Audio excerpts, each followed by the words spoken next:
Typical American lawn. High water use, pollution causing, no habitat value whatsoever, and really not very aesthetically pleasing, along with being pretty much an ecological disaster. This was day one in the Miles Garden on Eagle Hill in Kensington, California, looking out over the spectacular view of the San Francisco Bay. So the background view's killer, but the foreground view needs some improvement. We weren't really using the lawn for sports or anything of that nature, so with the kids grown up, there's really no real reason for a lawn. Here's the existing stone retaining wall that we felt was sort of a nice place to come down and actually sit on and look out at the bay and see the views in the distance. So the first thought was then to provide a pathway that one could walk even in good shoes to come down and check out the views. So step one was getting rid of the lawn. So we sprayed Roundup. Now, there are organic methodologies to kill the lawn, but in this case, we were rapidly approaching the winter and we did not have enough time to really employ organic methodologies to kill the lawn. And in addition, we didn't want to have to haul anything away. So the idea was to kill the lawn in place, mow the crispy stubble short, and plant directly into the old dead lawn.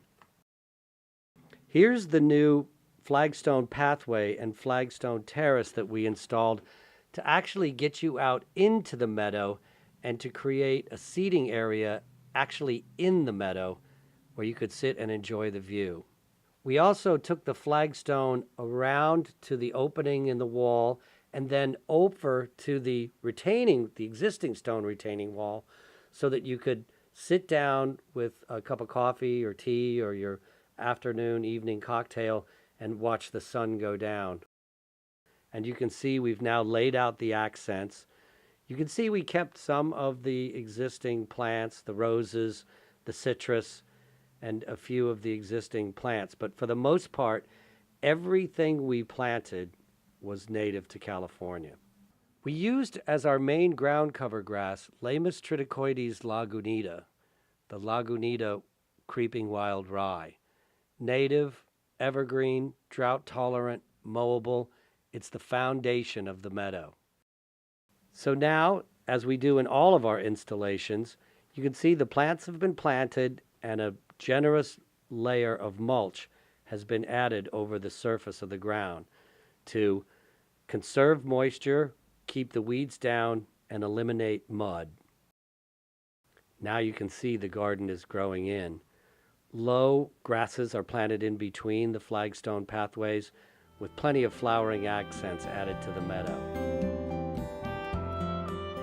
Now you can see it really coming into its own. Here, the flowering perennials are taking center stage in the spring.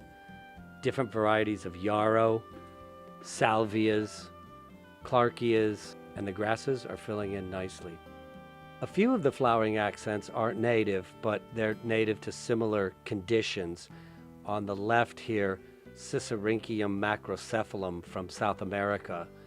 But on the right are native aster and native yarrows. Here the yellow of the Enithera catches the late afternoon light with the brushstrokes of deergrass, Muhlenberger rigens, coming up out of the Lamus triticioides lagunita.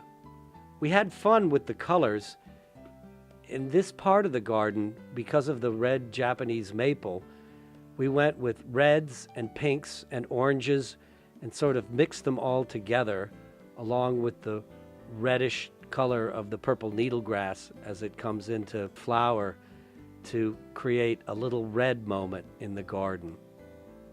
Here's the agastache, the hummingbird mint, and the potato tree, the Solanum rantinetti, in the background. So we're working here on screening the houses below without hiding the views of the bay. You can see we've taken the blue from the water and the sky and brought it down onto the lower plane of the garden with salvias and native asters.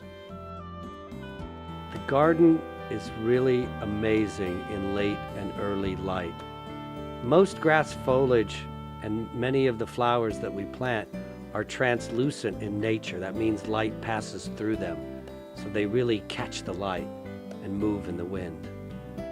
This is 6 months after the initial planting. How's that for bang for the buck?